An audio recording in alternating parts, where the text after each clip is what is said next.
They called her jewels monstrous, heavy, clunky, even embarrassing, compared to the masterpieces her grandmother Queen Mary left behind. But here's the question. Was Queen Elizabeth II truly a poor designer? Or have we all judged her too harshly? In this video, we'll walk through every jewel she personally commissioned, from fiery rubies to ocean blue sapphires and towering aquamarines. Some sparked mockery, others quiet admiration. And a few, worn today by Queen Camilla and the Princess of Wales, are finding new appreciation. So join me as we uncover whether Elizabeth's creations were true failures or misunderstood gems waiting for their moment to shine. Before we begin, please support my channel by clicking on the like and subscribe buttons. Thank you. To understand Elizabeth's journey as a jewelry commissioner, we first have to talk about her grandmother, Queen Mary. Let's be honest, Queen Mary was a true master, a jewelry genius. She saw potential where others saw outdated relics. In the world of royal jewel enthusiasts, her name has even become a verb. To Queen Mary, something means to take a piece and brilliantly rework it, sometimes ruthlessly, into a new masterpiece. She had a vision, and she wasn't afraid to use it. But her granddaughter, Elizabeth, was a different story entirely. She was, first and foremost, a guardian, a custodian of history. She inherited one of the world's most magnificent collections, and with very few exceptions, she kept it exactly as it was. She understood that these weren't just stones, they were artifacts, silent witnesses to history, and for that, we owe her a debt of gratitude. So, if she was such a careful preserver of others' jewels, what happened when she commissioned her own? It all started so promisingly, almost like a fairy tale. When Princess Elizabeth married in 1947, she received some truly dreamlike gifts. One of them was a magnificent 54.5-carat uncut pink diamond, a wedding present from a Canadian geologist named John Thoburn Williamson. A stone this rare and important gave the young princess a unique opportunity to create something entirely new. And here's a fascinating detail that might just be the key to this particular story. She didn't do it alone. She consulted the one person who knew more about royal jewels than anyone, her grandmother, Queen Mary. There are these wonderful photos of them together in March 1948, visiting the diamond-cutting factory in Clerkenwell, peering over the jeweler's shoulder as the stone was being shaped. And true to form, Queen Mary reportedly asked a whole lot of questions. After the cutting was complete, the result was a flawless 23.6-carat pink diamond. Now, it needed a home.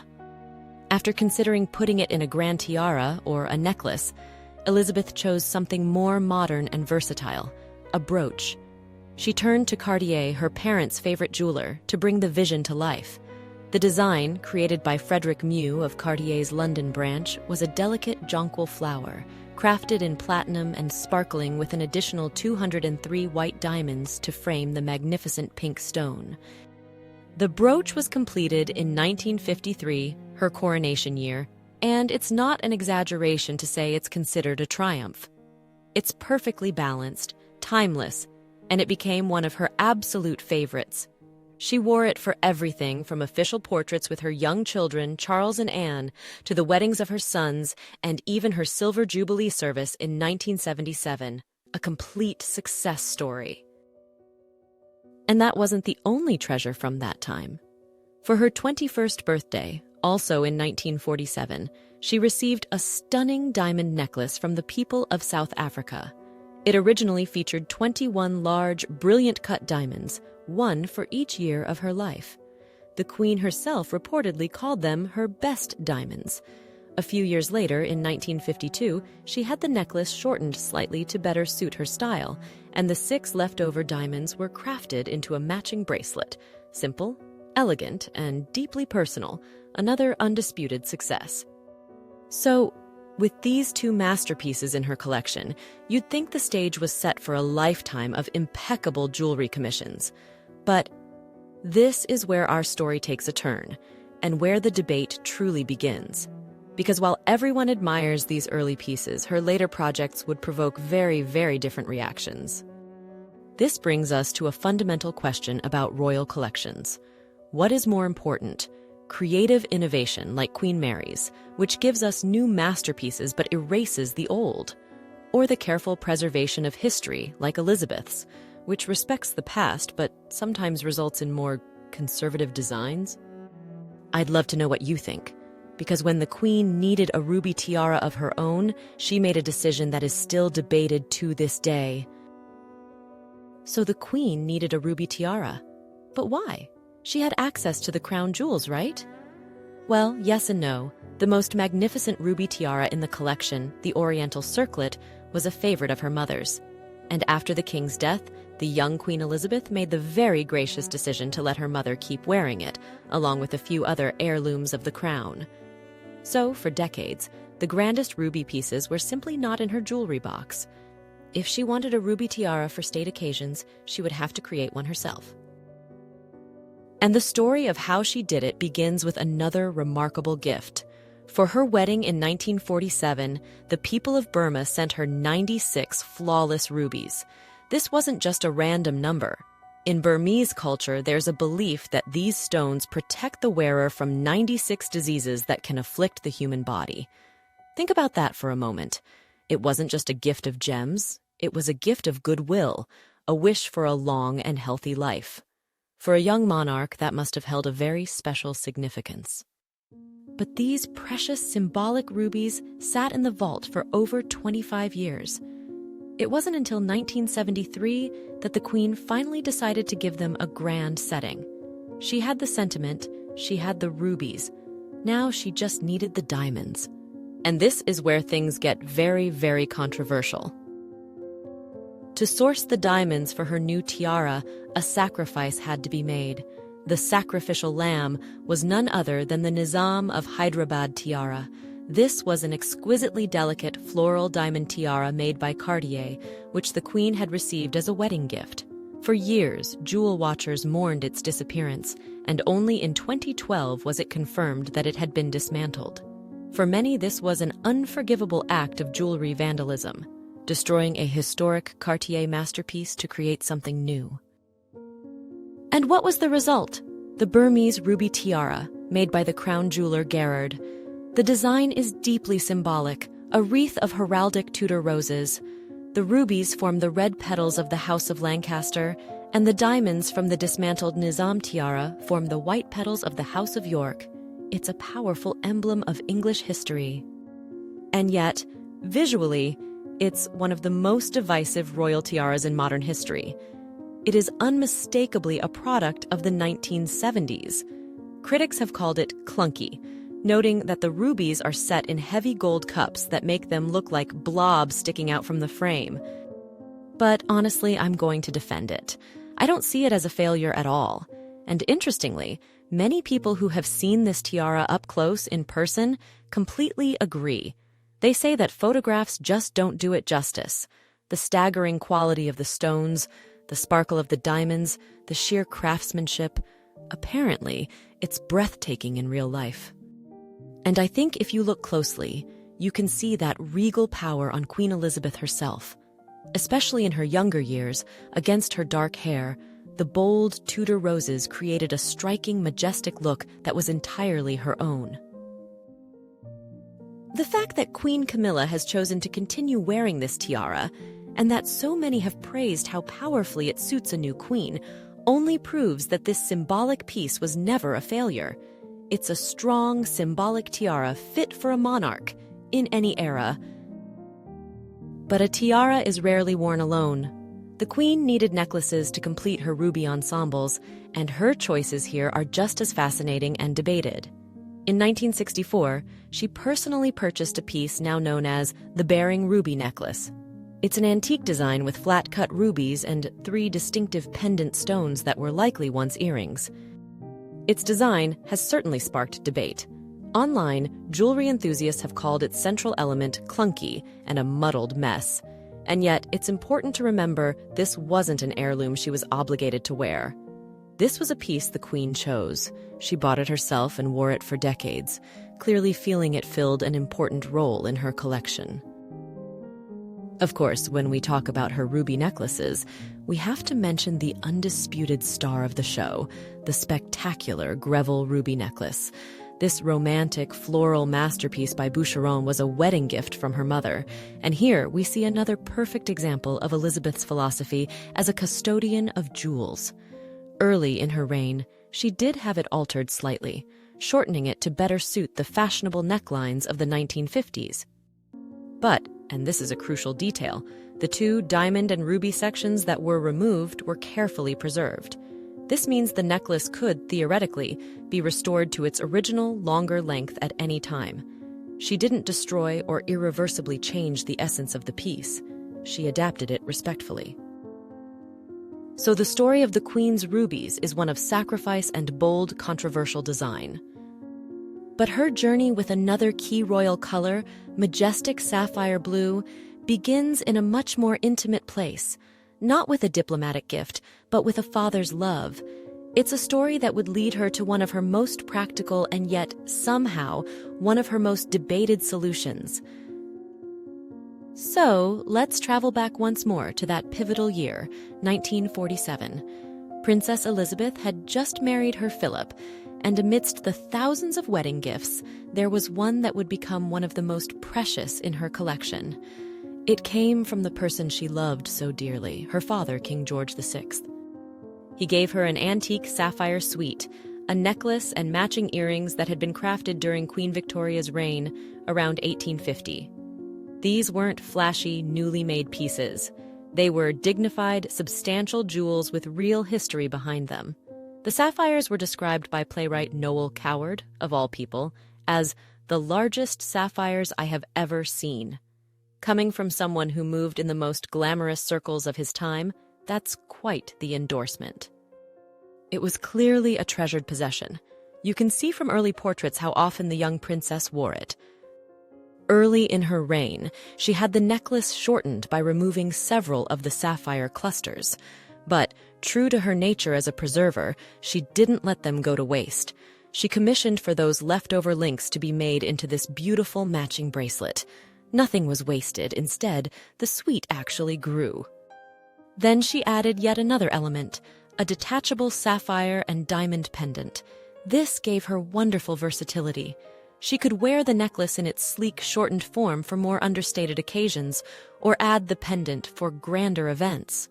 These modifications were genuinely successful, creating multiple jewelry options from her father's original gift while respecting its essence. By the early 1960s, though, she had a new problem. The sapphire necklace, bracelet, and earrings were beautiful, but they didn't have a matching tiara.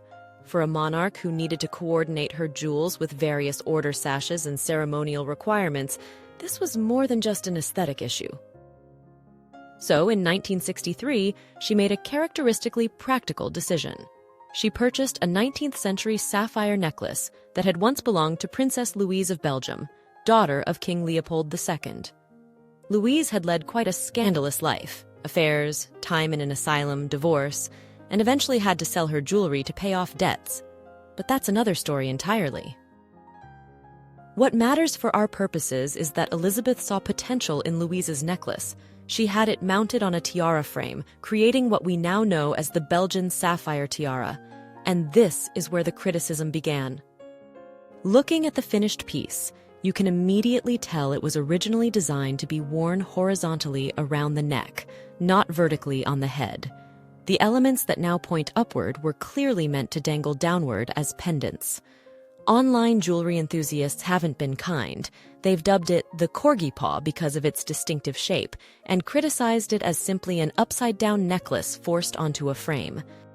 And yet, I think there's a strong case to be made in its defense. Her goal here wasn't radical design. It was to create a harmonious whole, and she succeeded. The color and style of the sapphires in the tiara are a perfect match for her father's suite. When worn together, the entire parure looks incredibly cohesive and regal. It may not be the most architecturally perfect tiara, but as part of a grand ensemble, it absolutely works. And here's the thing that really matters. This sapphire suite has found new life in our current era. Queen Camilla has embraced these pieces wholeheartedly, wearing them for some of the most significant occasions of the new reign. She chose the sapphire tiara and necklace for the very first state banquet of King Charles's reign in November 2022, the South African state visit. Think about that for a moment. With access to the entire royal jewelry collection, including the most famous and historically significant pieces, Camilla selected Elizabeth's personally commissioned sapphire set. That's not an accident. Sometimes the test of a piece isn't whether it wins immediate acclaim, but whether it proves its worth over time. And these sapphires, born from a father's love and shaped by a daughter's practical wisdom, seem to be passing that test beautifully. But the George VI suite and its converted tiara weren't the Queen's only foray into the world of sapphires. In 1979, during a landmark tour of the Gulf states, she received another spectacular set as a gift from Sheikh Rashid of Dubai. This was a modern, dazzling creation from the London jeweler Asprey, featuring large sapphires set in intricate diamond loops. And unlike some of her other jewels, her reaction to this one was immediate and clear. She reportedly exclaimed in amazement when she saw it. It was bold, opulent, and very much a statement of its time.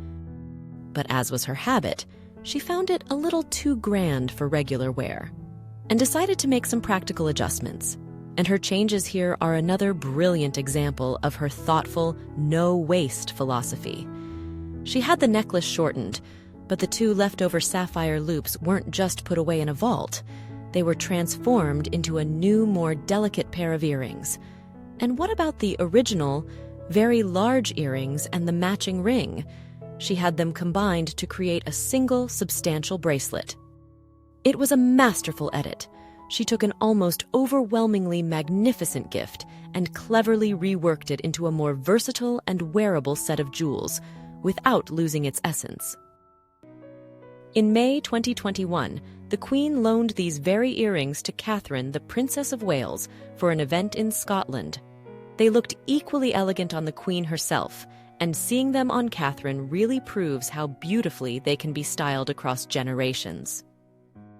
Personally, I think turning part of this magnificent necklace into earrings was a brilliant idea. What do you think about this transformation?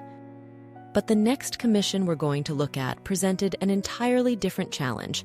It's a story of modernism, politics, and some of the most difficult and magnificent stones in her collection, the Aquamarines.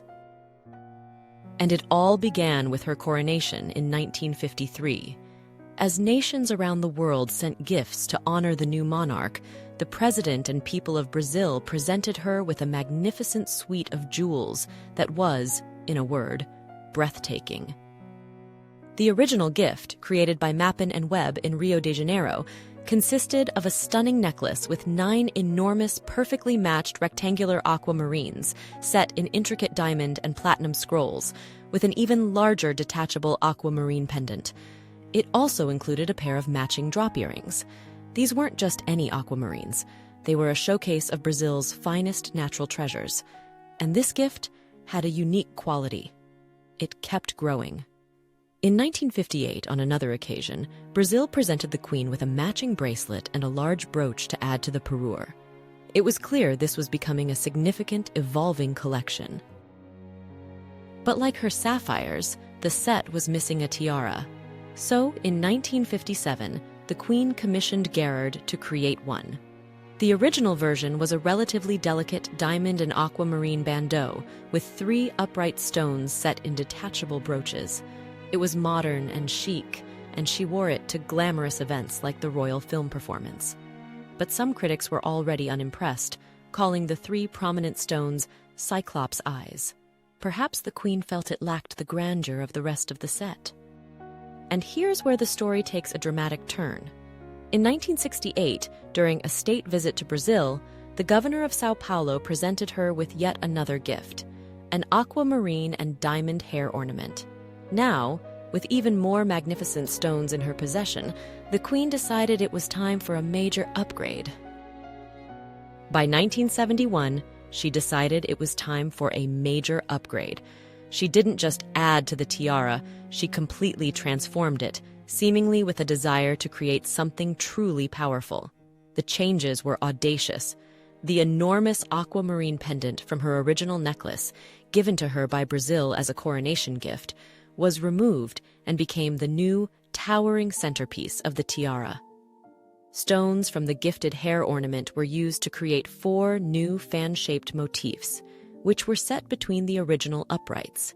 And in a fascinating swap, the original central element of the tiara was repurposed to become the new, smaller pendant for the necklace. The result was one of the tallest, most imposing and architectural diadems in her entire collection. But was it a success? To be blunt, this is probably the most widely criticized of all her jewelry commissions. The transformed tiara and the massive necklace have been called a horror, ungainly, fussy, and a monster. The scale is so immense that it can feel overwhelming. And yet, I have to admit, there's something audaciously regal about it. This isn't a tiara that whispers, it proclaims. It's pure, unapologetic mid-century glamour. When the queen wore the full parure, she wasn't aiming for quiet elegance. She was making a statement. You have to remember, these were magnificent stones gifted by a proud nation. By creating such a grand, imposing setting, she was honoring the sheer scale and importance of the gift. It was theatrical, powerful, and a direct reflection of the confident modern monarch she had become. So what do you think? Was this a case of more is more gone wrong? Or was it a bold, regal statement, a perfect tribute to the magnificent stones and the country that gifted them? After the bold statements and heated debates surrounding the Queen's ruby and aquamarine commissions, we come to a piece that is pure, quiet elegance, a jewel so universally admired that it feels like a peaceful resolution, the Japanese pearl choker. Its story begins during the Queen's first state visit to Japan in 1975. As a gift, the Japanese government presented her with what was described as a set of the finest cultured pearls. A few years later, she commissioned the crown jeweler Gerard to transform them into this beautifully simple 4-strand pearl choker fastened with a gracefully curved central diamond clasp. And here's a lovely personal detail. While not officially confirmed, there is a suggestion that Prince Philip, who had a keen eye for design, may have had some input into its creation. But the story of this choker has a very interesting twist. The first person to wear it in public wasn't the Queen. Instead, this brand new, personally commissioned piece made its debut on Diana, Princess of Wales, during a state banquet in 1982. Paired with the lover's knot tiara, it looked absolutely stunning on her. The Queen herself began wearing it shortly after, for state visits and formal occasions throughout the 80s and 90s. A generation later, the choker found its way to Catherine, the now Princess of Wales. She wore it for the first time in 2017 to celebrate the Queen and Prince Philip's 70th wedding anniversary, but it's her more recent appearances in the choker that are so deeply poignant. She chose to wear it for Prince Philip's funeral in April 2021, a touching tribute to the man who may have helped design it. And then, in its most symbolic and final act, Catherine wore the Japanese pearl choker, paired with the Queen's Bahrain pearl earrings, to the state funeral of Queen Elizabeth II. These moments really underline what a successful commission this was. The Queen created a piece with a clean, elegant design that has proven truly timeless. It looked beautiful on Diana, it looked stately on the Queen herself, and today I think it has found its perfect wearer in Catherine, the Princess of Wales. The way it sits on her neck, its proportions, its quiet grace, it just feels perfectly suited to her style. So, after looking at the fiery rubies, the historic sapphires, the bold aquamarines, and the elegant pearls, we come back to our original question. Did Queen Elizabeth II really have poor taste in jewelry? To answer that, we have to stop comparing her to her grandmother. Queen Mary was a force of nature, a brilliant innovator who saw jewels as a canvas. Elizabeth was not Mary, and importantly, I don't think she ever tried to be. Her role, as she saw it, was different. Yes, her personal commissions sparked debate. Critics called her designs clunky, a product of the 70s, an upside-down necklace. These pieces were bold, sometimes unconventional, and they certainly didn't please everyone. But were they failures? I don't think so. Each one had a clear purpose. The Burmese tiara was a powerful symbolic statement. The sapphire tiara was a practical and traditional solution to complete a treasured family suite. The Aquamarine parure was an audacious tribute to a magnificent gift from a nation. I see a monarch building a working collection that was deeply personal to her, filled with gifts of sentiment, diplomatic gestures, and pieces that reflected her own modern era. They tell the story of her reign. But perhaps, to truly understand her taste and her greatest contribution, we shouldn't be looking at the few pieces she created, but at the hundreds of pieces she chose not to change. Remember Queen Mary's relentless reworking? Elizabeth inherited that very same power and authority. It would have been so easy for her to take the grand, historic heirlooms she inherited and adapt them to her own taste, just as her grandmother had done. But she didn't. For me, two of her most significant commissions, the Burmese ruby and the Belgian sapphire tiaras, are genuinely successful. They are stately, symbolic, and have proven their regal power on 2 generations of queens. The Brazilian aquamarine parure is, I admit, the most challenging. The tiara on its own can feel overwhelming, but when you see it as the crowning piece of the entire magnificent suite, with that enormous necklace and bracelet, it makes a kind of majestic, powerful sense. It's not meant to be subtle, it's meant to be regal. But where I think her taste truly shines is in her smaller, practical decisions. Her thoughtful edits, like shortening a necklace and creating a new bracelet from the leftover pieces, show a wonderfully pragmatic and resourceful mind. And then there are the undeniable triumphs, the Williamson pink diamond brooch and the Japanese pearl choker. Both are masterpieces of timeless elegance that prove she was more than capable of commissioning a perfect jewel. But that's just my opinion, and I would love to hear yours.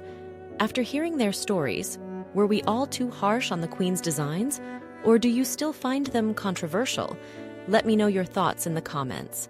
And if you love diving into the stories behind royal jewels, please consider subscribing to the channel for more.